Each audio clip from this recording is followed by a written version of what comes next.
Good morning. तो lecture हो चुके हैं। पहले लेक्चर को तो देखा आपने बहुत सही से, फिर दूसरे में आप लोग का जोश थोड़ा डाउन लग रहा है। मिस मत करिए, फिर बैकलॉग लग जाएगा। आप लोग के लिए मैं बना रहा हूँ इसको, थोड़ा देखिए, इसको नोट्स बनाइए, ठीक है। तो कल हमने हीट के बारे में डिस्कस करी थी। मैं फिर से शुरू करता हूँ हीट को, ध्यान से देखिएगा। हीट, इसको हम किससे डिनोट करेंगे? क्यू से। मैंने क्या कहा था? It is a medium of exchange of energy between system and surrounding. ठीक, ये बताया था मैंने कि हीट एक माध्यम है सिस्टम से सराउंडिंग में एनर्जी को एक्सचेंज करने का। हीट एंड वर्क दोनों को बारी बारी पढ़ना है, पहले हीट पढ़ लेते हैं। ठीक, एक चीज़ और मैंने बताई थी, हीट हमेशा कहाँ से कहाँ फ्लो करता है? हाई टेम्परेचर से लो टेम्परेचर, ठीक है ना। Heat always flow from high temperature to low temperature. Any doubt? कोई दिक्कत किसी को? इतनी बातें हो चुकी थी। चलिए अब इसको थोड़ा सा और समझते हैं हम साइन कन्वेंशन के बारे में। देखिए ध्यान से, system plus surrounding is equal to क्या होता है बाबू? यूनिवर्स। क्या होता है? यूनिवर्स। सिस्टम का टेम्परेचर मान लेते हैं T1 है, सराउंडिंग का मान लेते हैं T2 है, ठीक है ना। ओके, देखिए केस हम लेके चलते हैं। Case 1, if T1 is greater than T2, if T1 is greater than T2 means temperature of system is greater than temperature of surrounding। अगर सिस्टम का टेम्परेचर सराउंडिंग के टेम्परेचर से ज़्यादा है, ऐसे कैसे हम इसको प्रैक्टिकली देखें? एक कप चाय आप रख दो उस कमरे में जहाँ पे एसी आपका चल रहा है, या तो नॉर्मल किसी कमरे में, चाहे तो गर्म होगी कमरे के हिसाब से। तो कमरा हमारा क्या है? जो रूम है वो सराउंडिंग है, और जो कप है, कप ऑफ टी, वो क्या है? सिस्टम है कि नहीं? ध्यान समझना। देखिए मान लीजिए बॉटल है, मान लेते हैं it is full of warm water, गर्म पानी से भरा हुआ है, ठीक है। तो ये क्या है हमारा? ये सिस्टम है। तो इसका टेम्परेचर कितना है बाबू? T1। इसका टेम्परेचर कितना है? T1। सराउंडिंग का मान लेते हैं T2 है। तो जब इसको लेके आओगे, मैंने कहा case 1 T1 is greater then T2, यानी कि temperature of this bottle is greater then temperature of the surrounding environment, यानी कि सिस्टम का टेम्परेचर ज़्यादा है, ये गर्म है, ठीक। तो बताइए ये गर्म है और जो सराउंडिंग है वो ठंडा है, तो कहाँ से हीट फ्लो करेगा? बताइए कहाँ से हीट फ्लो करेगा? From system to surrounding, system to surrounding, because मैंने लिखा है कि heat always flow from high temperature to low temperature, यानी कि इसका टेम्परेचर, सिस्टम का टेम्परेचर क्या है? ज़्यादा, सराउंडिंग का टेम्परेचर क्या है? कम, यानी कि हीट कहाँ से कहाँ फ्लो होगा? From high temperature to low temperature, यानी कि सिस्टम से सराउंडिंग। कोई दिक्कत किसी को?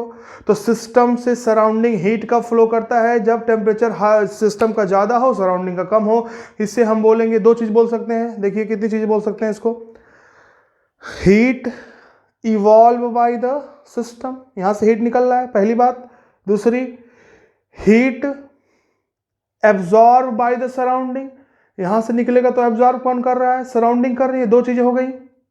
या तो ध्यान समझे, हाँ दो चीजें देखो ध्यान से, इसी पे काम चलाइए।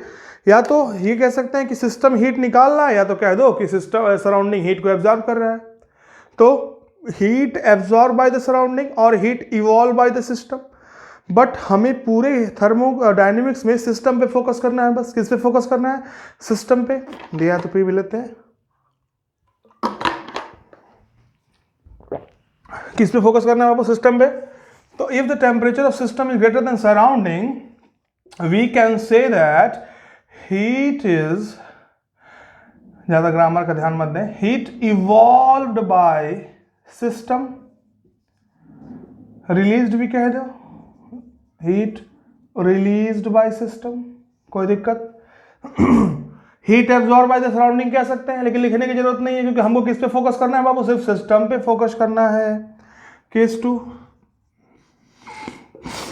इफ, सॉरी थोड़ा सर्दी हुआ है, if T2 greater than T1, temperature of surrounding, देखिए ध्यान से, ऐसे लिखते हैं, थोड़ा सा मैनर्ड वे में रहेगा, मतलब T1 is less than T2, system का हीट, सिस्टम का टेम्परेचर सराउंडिंग कंपेयर में अगर कम है, क्या है, कम,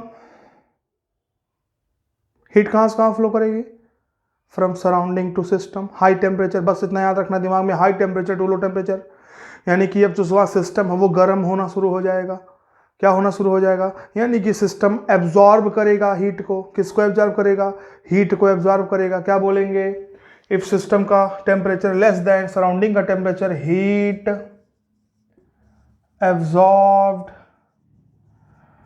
बाय द सिस्टम, है कि नहीं।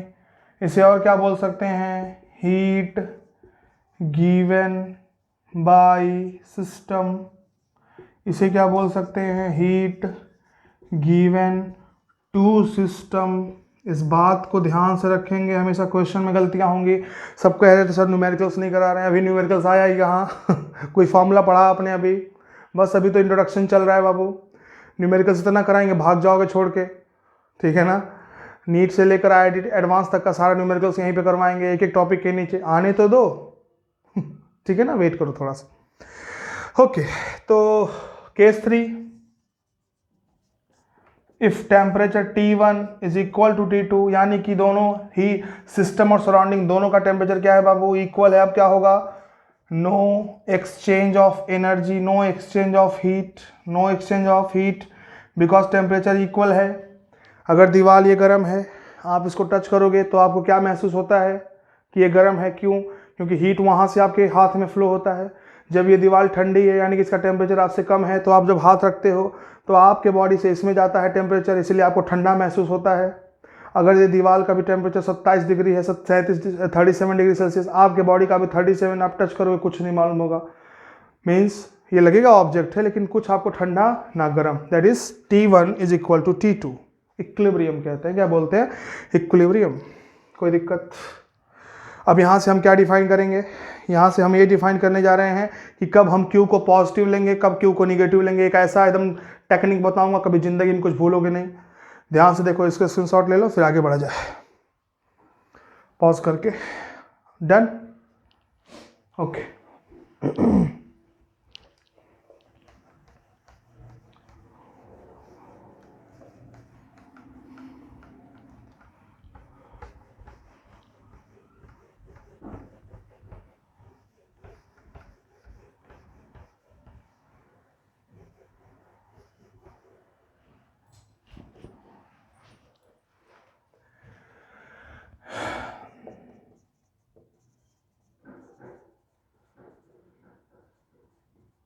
Shine convention, if heat released by system, या तो क्या कह सकते हैं, if heat given by system, system के द्वारा हीट दिया जा रहा है किसी को क्या, सराउंडिंग को। बात यही है, इस केस में आप हीट Q निगेटिव लेंगे, क्या लेंगे, निगेटिव। क्यों, क्यों, क्यों, हीट सिस्टम से निकल रहा है तो आपको पता है एनर्जी हीट के फॉर्म में निकलती है और आती है, वर्क के फॉर्म में भी आती है, बाद में बात करेंगे। फिलहाल हीट के फॉर्म में आ रही है या जा रही है। तो अगर सिस्टम से हीट बाहर जा रहा है, यानी कि एनर्जी बाहर जा रही है। क्या बाहर जा रही है बाबू, एनर्जी बाहर जा रही है। और जब एनर्जी बाहर जा रही है तो सिस्टम की एनर्जी कम हो रही है। तो जब सिस्टम की एनर्जी कम हो रही है यानी सिस्टम निगेटिव में जा रहा है। सिस्टम निगेटिव में जा रहा है यानी कि क्यू की वैल्यू निगेटिव लेंगे। क्या लेंगे? तो जब जब कोई भी क्वांटिटी, जिस क्वांटिटी की वजह से सिस्टम की एनर्जी कम हो जाए, सिस्टम निगेटिव में चला जाए, सिस्टम निगेटिव मतलब घाटे में चला जाए, उस क्वांटिटी को हम निगेटिव लेंगे। केमिस्ट्री में, किसमें? केमिस्ट्री में। यानी कि कैसे याद रखना है ट्रिक? जिस, ऐसे लिखेंगे हिंदी में और इंग्लिश मिला के, बहुत विलियम शेक्सपियर नहीं बनना है। जिस क्वांटिटी की वजह से सिस्टम में एनर्जी कम हो जाए, उस क्वांटिटी को निगेटिव लेंगे। क्या लेंगे? निगेटिव लेंगे। समझ गए होंगे? यानी कि जिस क्वांटिटी की वजह से एनर्जी सिस्टम में बढ़ जाए उसको पॉजिटिव लेंगे। तो वाइस वर्सा मैं लिख दे रहा हूँ, अपने कॉपी में लिख लेना पूरी बात, कि जिस क्वांटिटी की वजह से सिस्टम में एनर्जी बढ़ जाए उस क्वांटिटी को पॉजिटिव लेंगे। जैसे केस दूसरा है, देखिए ध्यान से, ये क्या है? केस वन एक तरह से। दूसरा देखिए, हीट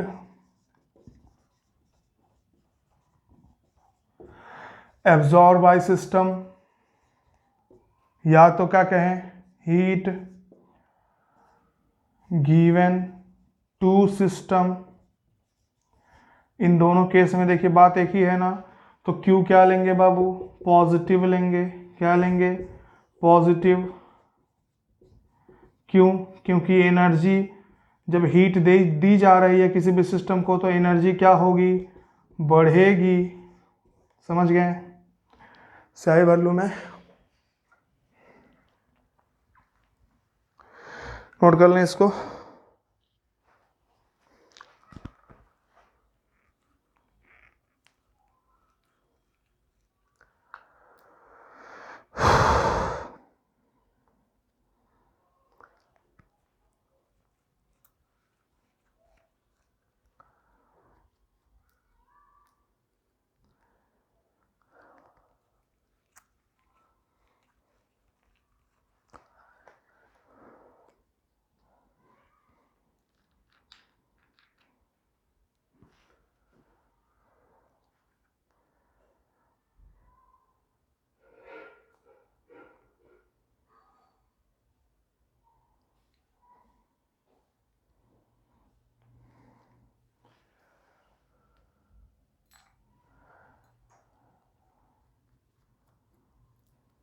ओके, इतनी बातें हो गई। आगे चलिए।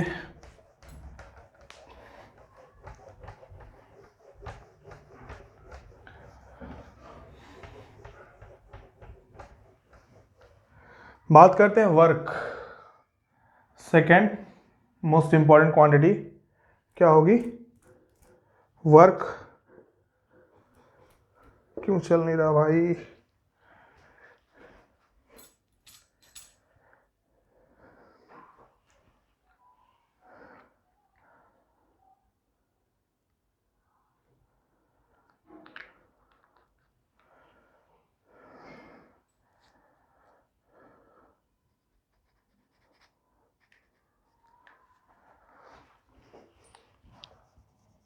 वर्क चल क्यों नहीं रहा है?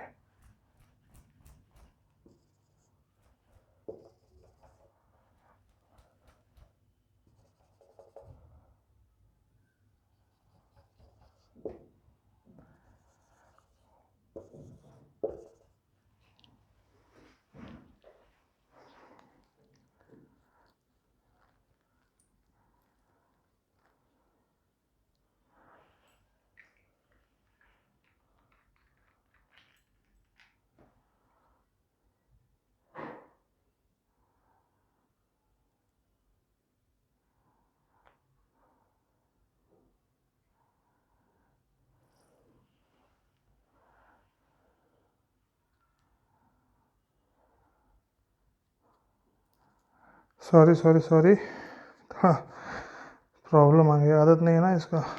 ठीक, हो सकता है चले। अब वर्क,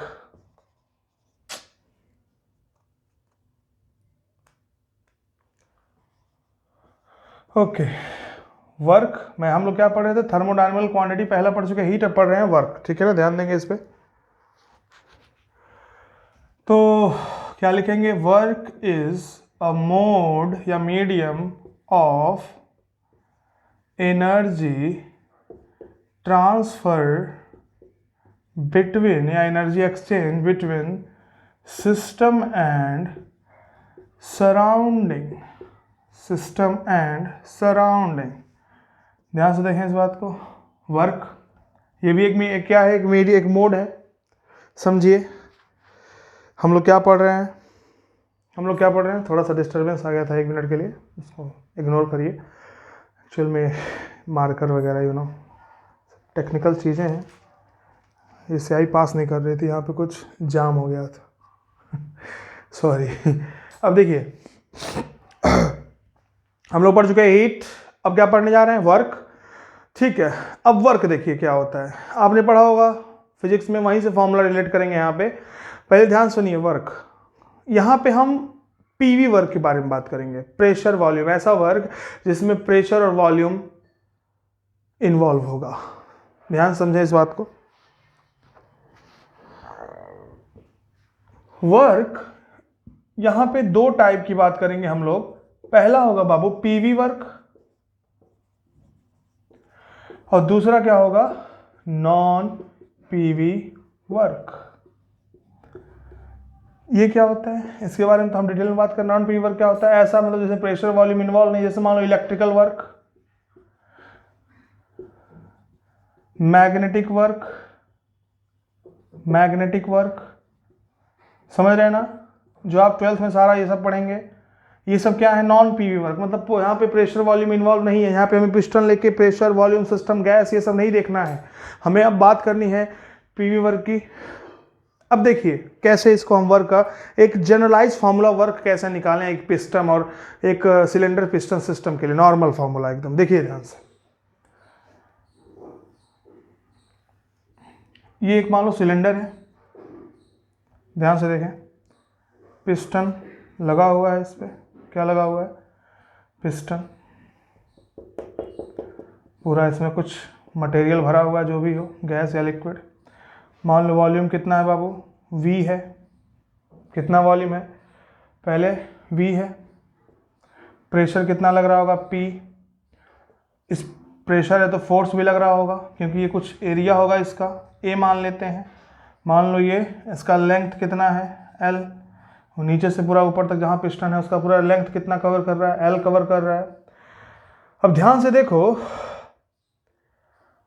फोर्स हम लोग वर्क डन क्या, हमको वर्क निकालना है, वर्क डन क्या लिखते हैं हम लोग, फोर्स इनटू डिस्प्लेसमेंट, क्या लिखते हैं, फोर्स इनटू डिस्प्लेसमेंट, ठीक है। आप लोग सोच रहे हैं एफ एस कॉस थीटा ऐसा कुछ, तो अगर एस कॉस थीटा हम लिखते हैं बाबू, तो एस क्या है, डिस्प्लेसमेंट। देखिए एफ एस कॉस थीटा का मतलब क्या होता है कि फोर्स जिस डायरेक्शन में फोर्स हो उसी डायरेक्शन में डिस्प्लेसमेंट को कर देते हैं। तो यहाँ पे देखिए फोर्स नीचे लग रहा है, डिस्प्लेसमेंट भी नीचे है, यानी कि थीटा क्या है, 0, यानी कॉस थीटा, कॉस 0 1 हो जाएगा, तो इसलिए लिख रहा हूँ क्या, फोर्स इनटू डिस्प्लेसमेंट। ध्यान से देखें इसको, फोर्स कितना लग रहा है बाबू, F। मान लो इस प्रेशर, मान लो जब आपने यहाँ फोर्स F अप्लाई किया तो ये पिस्टन यहाँ गया होगा नीचे कुछ, और एक स्मॉल डिस्प्लेसमेंट इन्होंने कवर किया होगा, मान लेते हैं DL, कितना मान लेते हैं, तो डिस्प्लेसमेंट लिख दो DL, क्या हो गया, डिस्प्लेसमेंट क्या लिख दिया आपने, DL। अब हमको प्रेशर वॉल्यूम के फॉर्म में लाना है, किसके फॉर्म में लाना है, प्रेशर और वॉल्यूम के फॉर्म में लाना है। देखिए ध्यान से, तो जब आपने यहाँ किया तो मान लो फाइनल, अब वॉल्यूम में भी कुछ कमी आई ना, देखो वॉल्यूम इतना हो गया, तो फाइनल वॉल्यूम कितना था, देखो इनिशियल कितना था बाबू, मान लेते हैं V1, फाइनली कितना हो गया V2, कुछ कम हुआ होगा। अब देखिए फोर्स क्या होता है, आपको पता है pressure is equal to force per unit area, तो फोर्स को क्या लिख देंगे, प्रेशर इनटू एरिया, कोई दिक्कत, तो यहाँ लिख सकते हैं W is equal to PA dot DL, है कि नहीं। अब देखिए वॉल्यूम को लाना है, मान लो ये मार्कर है, इसकी लेंथ कितनी है L, इसका एरिया कितना है मान लेते हैं A, तो एरिया और लेंथ को गुणा करते हम वॉल्यूम मिल जाएगा किसी भी चीज़ का। बताइए एरिया इंटू लेंथ क्या होता है वॉल्यूम, तो एरिया इंटू DL क्या हो जाएगा चेंज इन वॉल्यूम, DL क्या है चेंज इन लेंथ, तो ADL DV हो जाएगा चेंज इन वॉल्यूम। ध्यान से देखें तो यहाँ क्या लिख सकते हैं W is equal to P dot DV। बताइएगा P डॉट DV क्या है change in volume, small change है लेकिन है, तो P क्या है प्रेशर, नहीं पता कांस्टेंट है क्या वेरिएबल, हमको कुछ नहीं पता, बस हमें जनरलाइज फार्मूला निकालना है। तो वर्क डन हमें क्या मिला PdV, थोड़ा सा मान लो बड़ा चेंज है तो वर्क डन को क्या लिख देंगे P delta V। Delta V क्या है बाबू, चेंज क्या होता है final volume minus initial volume. तो एक हमारे पास एक जनरलाइज फार्मूला आया वर्क का, W is equal to PV2 minus V1। लेकिन आपको पता होगा कि वर्क हम लोग लिखते हैं माइनस P डेल्टा V। क्या लिखते हैं माइनस P डेल्टा V। ऐसा क्यों होता है समझते जाइए, पहले इतना नोट कर लीजिए फटाक से, स्क्रीनशॉट ले लिया, डन, ओके। अब देखिए थोड़ा सा यार सिस्टम हिला हुआ लग रहा है मेरा, मौसम ऐसे चेंज हो रहा है ना, रात में दिन भर गर्मी, रात में ठंडी, आधी रात को पता नहीं क्या, यही सब है। अब देखो मैं मिटा रहा हूँ उसको, मैं ये बताने जा रहा हूँ कि कैसे क्यों हम माइनस P डेल्टा V लिखते हैं। देखो पहली बात, फिजिक्स में हम वर्क, देखिए चलिए अभी बात करते हैं, अभी कंफ्यूज हो गए। पहले देखो एक जो पिस्टन था, जब मान लो पहले इसका वॉल्यूम रहा होगा 10 लीटर, कितना लीटर 10 लीटर, तो जब आपने प्रेशर बढ़ाया, मान लो प्रेशर 1 atm था, कुछ भी रहा P मान लो, जब आपने प्रेशर बढ़ाया तो वॉल्यूम कम हो जाएगा, इतना आ गया, मतलब कंप्रेस होगा ना सिस्टम, तो वॉल्यूम कम होगा, मान लेते हैं 5 लीटर हो गया। तो अगर हम फॉर्मूला निकालें वर्क डन का, वर्क डन क्या होता है P डेल्टा V, P मतलब 10 में से 5 जाए, फाइनल माइनस इनिशियल कितना होगा 5P, मतलब पॉजिटिव आया। क्या है बाबू पॉजिटिव। ध्यान से देखें, एक second, sorry final minus initial करेंगे ना, देखिए ध्यान से, फाइनल कितना है 5, मतलब जब आप कंप्रेस नहीं किए तो 10 था, फिर कंप्रेस कर दिए दबा दिए तो कितना हो गया 5 लीटर, तो चेंज कितना आया 5 माइनस 10 यानी कि माइनस, वर्कडन क्या आ गया नेगेटिव, वर्कडन क्या मिला आपको नेगेटिव, क्योंकि ये माइनस 5P आ गया। अब देखो हम क्यों माइनस लगाते हैं वर्क के फॉर्मूले में, पहले से हम लिखते हैं W is equal to minus P delta V, क्यों, क्योंकि ये जो कंप्रेशन आप कर रहे हो, सिस्टम पे वर्क कर रहे हो ना, ये पॉजिटिव आ जाए। अब देखिए यहाँ पे चीजें हैं, फिजिक्स में हम कहते हैं वर्क डन ऑन सिस्टम, ध्यान समझना, निगेटिव, और केमिस्ट्री में बोलते हैं work done on the system positive. दोनों में अंतर है, चीजें समझिएगा एकदम ध्यान से, क्लियर हो जाएगा। फिजिक्स में भी आपको दौड़ने की जरूरत नहीं पड़ेगी, ध्यान समझिएगा। फिजिक्स में हम एक्चुअली में मशीन्स के साथ डील करते हैं, किसके साथ डील करते हैं मशीन्स के साथ मैक्सिमम। तो मशीन्स का काम क्या है, हमारी काम को आसान करना, हमको पॉजिटिव में ले जाना, यही तो है। आप 1 लीटर पेट्रोल डालते हो, सोचते हो कि हमको 50-60 किलोमीटर चलने को मिल जाए, आप पॉजिटिव में रहना चाहते हो, क्या रहना चाहते हो पॉजिटिव में। तो अगर कोई मशीन आपको वर्क दे रही है यानी कि आप पॉजिटिव में हैं, तो उस वर्क को हम पॉजिटिव में लेंगे, ध्यान समझना इस बात को। तो जब machine work done on you यानी कि यूर सराउंडिंग, यानी कि मशीन क्या है सिस्टम, तो work done by the system हम क्या लेंगे, work done by the system क्या लेंगे वहां पे पॉजिटिव। लेकिन यहां मशीन्स की बात नहीं हो रहा है, केमिकल रिएक्शंस या प्रोसेस की बात करते हैं। किसी भी हम किसी को देते हैं वर्क, तब वो रिएक्शन आगे बढ़ता है, तभी हम पॉजिटिव में जाएंगे। आपने कुछ किया और रिएक्शन आगे ही नहीं बढ़ी तो आप पॉजिटिव में कैसे जाओगे, कैसे प्रोडक्ट मिलेगा आपको। तो केमिस्ट्री में याद रखना, heat given to the system positive, work given to the system यानी कि work done on the system क्या होगा पॉजिटिव, क्योंकि आप एनर्जी, मैंने कहा एनर्जी बढ़ा रहे हो, वर्क दे रहे हो, तो वो एनर्जी क्या कर रहे हो, मैंने कहा था work and heat both are the mode of energy transfer from system to surrounding. तो अगर आप दे रहे हो वर्क यानी कि सिस्टम पॉजिटिव में जा रहा है, तो आप पॉजिटिव में जा रहे हो। तो ध्यान समझना, यहाँ कंप्रेशन, ये केस क्या है बाबू कंप्रेशन का, यानी कि फाइनल वॉल्यूम क्या कर रहे हो, बढ़ा घटा रहे हो, final volume is less than initial volume, compression pressure बढ़ाना। तो पहले कितना था 10 लीटर, अब कितना हो गया 5 लीटर, यानी कि V final less than V initial, तो V फाइनल क्या है कम, और ये क्या है ज़्यादा, और कम में से ज़्यादा को घटाएंगे तो माइनस आएगा, और ये माइनस ना आए इसलिए हम क्या लगाते हैं, पहले से ही फॉर्मूले में नेगेटिव लगा लेते हैं। और हमें याद रखना है कि work done minus P delta we. तो लिख देता हूं यहां पे सब कुछ। तो कंप्रेशन में वर्क डन निगेटिव आता है और इस निगेटिव को पॉजिटिव में लाने के लिए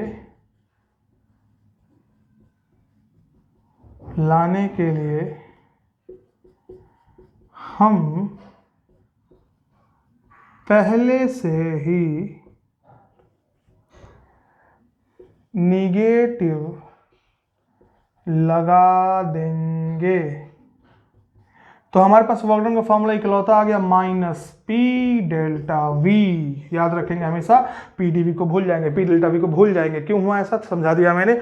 अगर हम दूसरा केस डिस्कस करें, एक्सपेंशन का मतलब क्या, सिस्टम का वॉल्यूम बढ़े, एक्सपैंड करे। कंप्रेस मतलब सिस्टम का वॉल्यूम फाइनली घट जाए।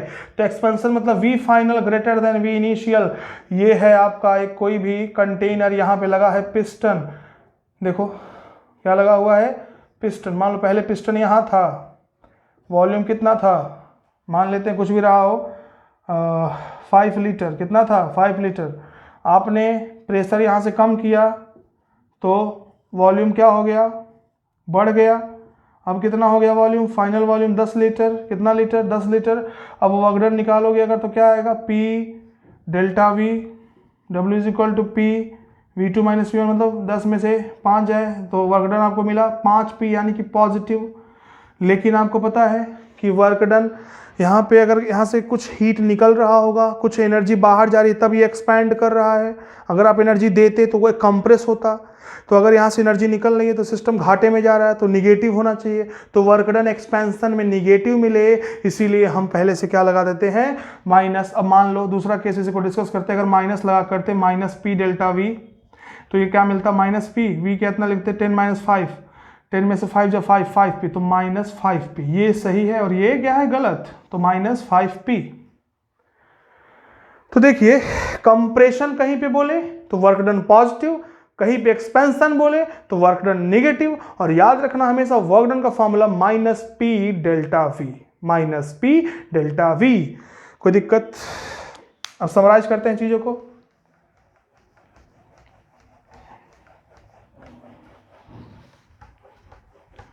देखिए बहुत स्लो चल रहा हूँ, बहुत कम टाइम का लेक्चर डाल रहा हूँ ताकि आप लोगों को बोर ना लगे, आप लोग देखें, भले ही 20 लेक्चर लग जाए, ठीक है ना। बाहरी लोग के लिए नहीं बना रहा हूँ मैं, आप लोग के लिए बना रहा हूँ। अब ध्यान से देखिए, बाहरी लोग देखेंगे तो बहुत अच्छी बात है, लेकिन अगर मैं उन लोग के लिए मद्देनजर बनाता तो मैं सोचता कितना जल्दी ख़त्म कर दूँ इसको, ताकि मतलब शॉर्ट रहे और मतलब 5-6 लेक्चर में ख़त्म कर दूँ। तो आप लोग के लिए बना रहा हूँ, प्लीज़ देखिए इसको अच्छे से। अब देखो, तो हमें याद रखना है work done minus P delta we, minus P delta we. Delta we क्या है, final volume of system minus initial volume of the system. याद क्या रखना है, पहला work done on the system, मतलब वर्क क्या मिलेगा, पॉजिटिव। वर्क क्या होना चाहिए, positive. Work done by the system, work done by the system क्या होगा, तब निगेटिव। समझ गए। Work done on the system positive, work done by the system negative. कोई कहे वर्क डन, अगर सिस्टम वर्क कर रहा है तो किस पे कर रहा होगा, सराउंडिंग पे, तो कहीं लिख they work done on surrounding, तो क्या कहोगे, निगेटिव। बात तो सेम है ना। कोई कहे work done by the surrounding, तो सराउंडिंग वर्क करेगा तो किस पे करेगा, वर्क सिस्टम पे करेगा, तो क्या लेंगे, वर्क को, पॉजिटिव। तो याद कैसे रखें, देखिए ध्यान से, ये सिस्टम है, क्या है, सिस्टम। इस पे हीट आ रहा है, अगर क्यू क्या आ रहा है बाबू, हीट दिया जा रहा है, देखो एब्जॉर्ब हो रहा है सिस्टम, तो क्या लेके चलेंगे, पॉजिटिव यानी कि प्लस।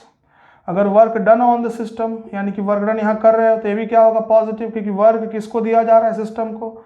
सिस्टम से अगर निकल रहा है हीट, देखिए ध्यान से, सिस्टम से क्या निकल रहा है, हीट, तो माइनस क्यू लेंगे, निगेटिव, और work done by the system, system किसी को वर्क कर रहा है, किसी को धक्का दे रहा है, किसी पे वर्क कर रहा है, तो उसे क्या लेंगे, निगेटिव, यानी कि minus W, work done by the system, heat release by the system, heat absorb to the system by the system, या तो यहाँ पे क्या लिखेंगे, work done on the system. Done, याद रहेगा, भूलेगा तो नहीं, कोई दिक्कत किसी को। ठीक, एक चीज़ और याद रखेंगे, जब हम क्वेश्चन कराएंगे, अभी तो 2-3 केस डिस्कस करके क्वेश्चन करा जाएगा, तो उसमें क्या करना है आपको, देखिए 1 जूल को कैलोरी में बदलना, कैलोरी को जूल में बदलना। अब देखिए इसको कैसे करेंगे, 1 कैलोरी में होता है बाबू 4.18 जूल, कैलकुलेशन के लिए हम लेके चलेंगे 4.2 जूल, तो हम 1 जूल को क्या लिख सकते हैं, बताइए, 1/4.2 कैलोरी, यानी कभी भी जूल को कैलोरी में बदले तो 4.2 से डिवाइड कर दो, या तो अगर कैलोरी बोले तो जूल में बदलना है तो 4.2 से मल्टीप्लाई कर देंगे, पहली बात। दूसरी बात, हमेशा देखिए मैक्सिमम केस में क्या होगा, प्रेशर लीटर में देगा और वॉल्यूम एटीएम में देगा, और वर्कडन जब पी डेल्टा वी आप करोगे तो जो आपको आएगा लीटर एटीएम में आएगा, किस में आएगा, लीटर एटीएम में। तो इसके लिए याद रखेंगे 1 लीटर एटीएम को अगर आप जूल में कन्वर्ट करना चाहते हो तो 101.3 जूल से क्या कर देंगे, गुणा कर देंगे, यानी कि 1 litre atm is equal to 101.3 joule. देखिए इस बात को समझिएगा, इसको नोट कर लीजिए।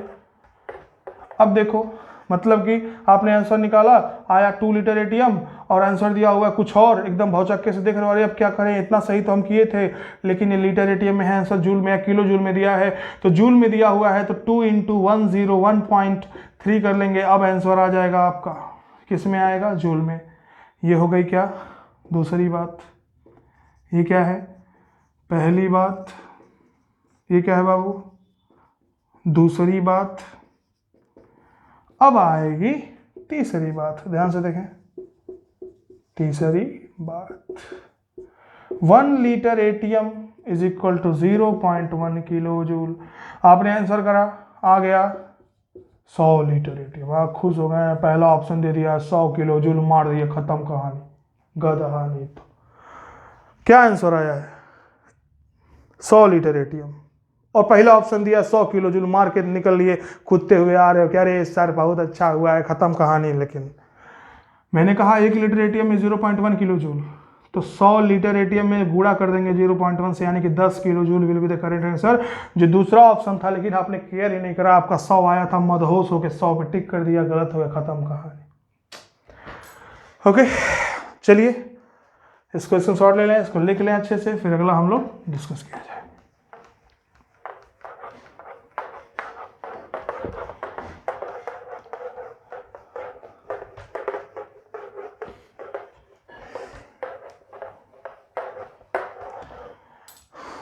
थोड़ा सा पानी पी लूँ मैं।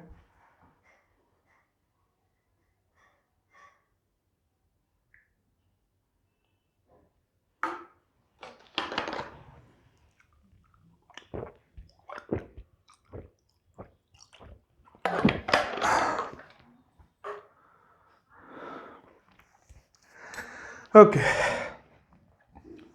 Work done in different processes, different process. देखिए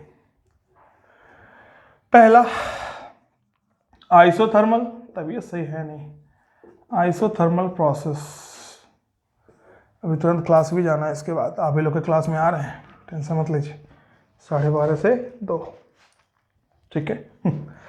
अभी कितना बज रहा है, 11:50, समझ रहे हैं ना। ओके, आइसोथर्मल प्रोसेस, तो आपको सबको पता है आइसोथर्मल प्रोसेस का मतलब क्या होता है, टेम्परेचर कांस्टेंट, इतना तो याद हो गया होगा, डेल्टा टी 0। अब हम पढ़ेंगे अभी बाद में, इसके बाद आने वाला है इंटर एनर्जी, उसमें हम पढ़ेंगे फ्लॉट।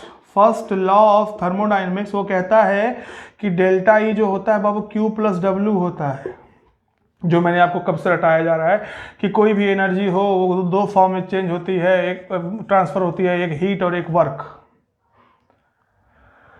तो हम पढ़ने जा रहे हैं कि आइसोथर्मल प्रोसेस में वर्क डन का क्या हाल होगा, वर्क डन का क्या हाल होगा।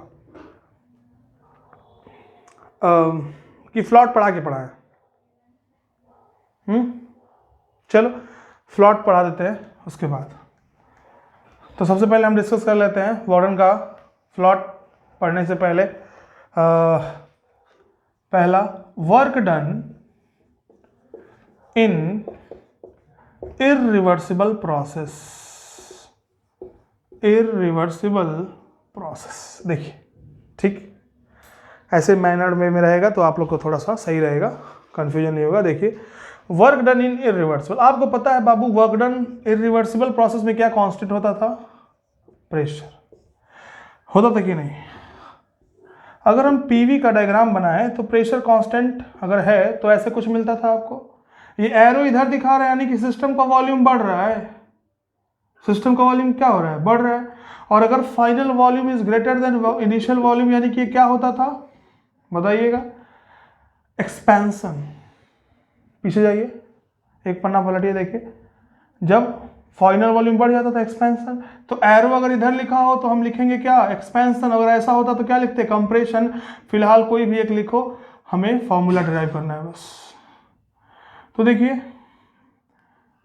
पीवी ग्राफ का जो एरिया होता है ना बाबू, वही आपको वर्क डन देता है। क्या देता है? मान लेते हैं वॉल्यूम V1 रहा होगा, यहाँ वॉल्यूम V2 रहा होगा, तो ये पता है आपको एक्स एक्सिस है, ये वॉल्यूम शो कर रहा है। क्या शो कर रहा है?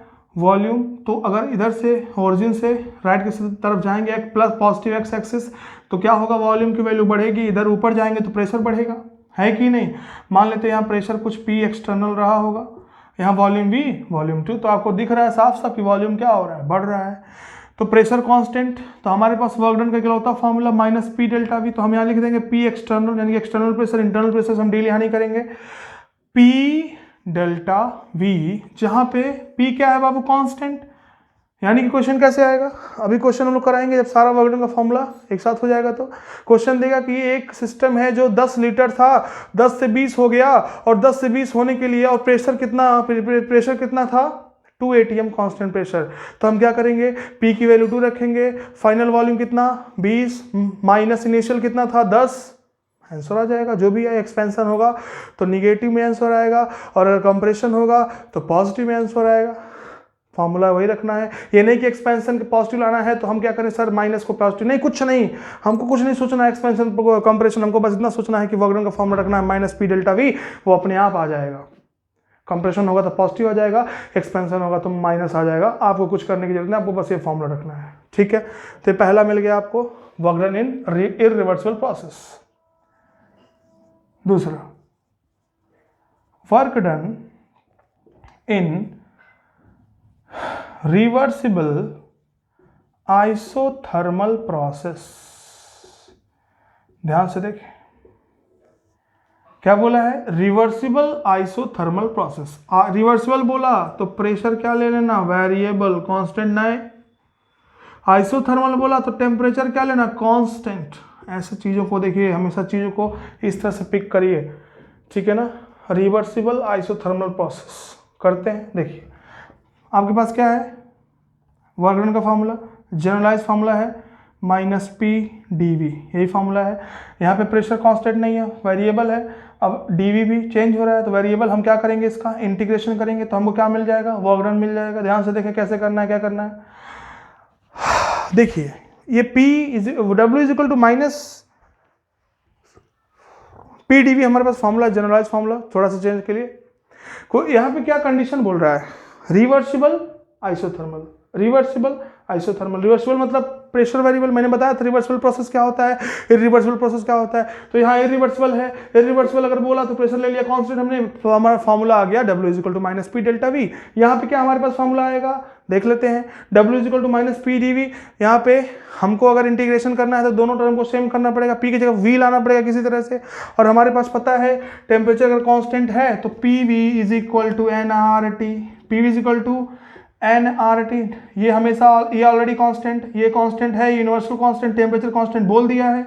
तो हम यहाँ से क्या लिख सकते हैं? P is equal to nRT by V। क्या बोल दें? nRT by V। अब देखिए यहाँ से nRT कांस्टेंट है, इसका कोई इंटीग्रेशन बाहर कर देंगे, इसको इंटीग्रेशन होगा नहीं, तो क्या लिख देंगे? माइनस nRT, यहाँ पे 1/V dot dV, 1/v dot dv। देखिए ध्यान से, नीचे पता नहीं कैमरा में आ रहा है कि नहीं, ऊपर मैं लिखता हूँ इसको, ध्यान से देखें सभी लोग, एकदम कनेक्ट रहें चीज़ों से, कहाँ से आ रहा है फॉर्मूला, कैसे आ रहा है, ध्यान से देखें एकदम। अब देखिए मैंने कहा W is equal to minus NRT 1/v dv। आपको पता होगा 1/x dx, इसका होता है इंटीग्रेशन, क्या होता है बाबू, ln x, क्या होता है ln x, या तो log बेस ex कहते हैं, या तो 2.303 log बेस 10x कहते हैं। यही है log बेस 10, log जिसे हम कहते हैं, जिसके हमको वैल्यू याद होती है। अब इसी की टर्म मिलाना है हमको। अब ध्यान से देखें, तो 1/v dv को लिख सकते हैं ln v, तो W is equal to minus NRT ln v। कोई दिक्कत किसी को? अब देखिए यहाँ से हम यहाँ पे जो कर रहे हैं, कहाँ से कहाँ हो रहा है, V1 से लेकर V2 तक, कहाँ तक वेरिएशन जाएगा, मतलब इनिशियल से फाइनल। यहाँ लिख दो V1 से V2, यहाँ भी लिख देते हैं V1 से कहाँ, V2। अब क्या लिख सकते हैं, W is equal to minus NRT, देखिए ln अपर लिमिट, देखिए क्या होगा, upper limit minus lower limit ln v2 minus ln v1। कोई दिक्कत किसी को? ln v2 हम लोग क्या पढ़ रहे हैं, work done in reversible isothermal process. तो ln v2 इसको हम क्या लिख सकते हैं, आपको पता है एक चीज होगी, देखिए ये सब फॉर्मूले हैं जहां से आएगा, तो आपको पता है कि ln a/b अगर है तो इसको हम क्या लिख सकते हैं, मतलब अगर आपको दिया हुआ है ln a minus ln b, इसको हम लिख सकते हैं ln a/b। तो हम क्या करेंगे, इसको क्या लिखेंगे, W is equal to minus NRT ln v2/v1। मैंने कहा कि log ex अगर है तो उसको हम लिख सकते हैं 2.303 log बेस 10x। तो हम क्या लिखेंगे, W is equal to ln को लिख दें, खोल दें इसको, तो फाइनली क्या मिलेगा, minus 2.303 NRT and log v2/v1। देखिए ध्यान से, ये हमारे पास एक जबरदस्त फॉर्मूला आ गया, किसके लिए, work done in reversible isothermal process, ठीक है ना। अब देखिए आपको पता है टेम्परेचर क्या बोला हुआ है, कांस्टेंट। जब टेम्परेचर कांस्टेंट बोला तो बॉयल्स लॉ क्या कहता है बाबू, बॉयल्स लॉ क्या कहता है, P1 V1 is equal to P2 V2, यानी को हम V2/V1 को क्या लिख सकते हैं, P1/P2। यानी कि इस फॉर्मूले में जो V2/V1 है उसको किससे रिप्लेस कर देंगे, P1 P2 से। तो अगर प्रेशर क्वेश्चन में दिया है और प्रेशर P1 P2 दिया है, वर्क डन निकालना, तो क्या करेंगे, माइनस 2.303 NRT log P1/P2। ये हमारे पास फॉर्मूला आ गया किसका। अच्छा ग्राफ कैसे बनेगा, ध्यान से देख लें इसको। इसके लिए ग्राफ कैसे बनाएंगे, मान लो कि यहाँ पे तो P और V दोनों वेरिएबल है, तो यहाँ ऐसे कुछ जाएगा, ये P है ये V है, मान लो यहाँ पे V1 है, यहाँ पे क्या है V2 है, यहाँ पे क्या है P1, यहाँ पे क्या है बाबू P2। अब देखो ये आपको क्या देगा, वर्क डन देगा। एक्सपेंशन यहाँ पे भी हो रहा है, तो हम लोग कहते हैं कि work done in reversible is greater then work done in irreversible. क्यों कहते हैं, क्योंकि देखो प्रेशर यहाँ पे थोड़ा सा वेरिएबल होता है। अगर मान लो प्रेशर कांस्टेंट होता तो ऐसे कुछ मिलता ग्राफ आपका, इतना थोड़ा सा ज़्यादा आया कि नहीं आया एरिया, तो एरिया ज़्यादा है तो वर्क डन ज़्यादा, तो ये बस ऐसे ही है, लिख लेंगे। तो वर्क डन इन इरिवर्सिबल केस में क्या आया, minus P delta V, reversible case में और आइसोथर्मल में क्या आ गया, माइनस 2.303 NRT log V2/V1। तो देखिए लेक्चर को यहीं पे हम खत्म करते हैं आज, अभी क्लास भी जाना है मेरे को, ठीक है ना बाबू।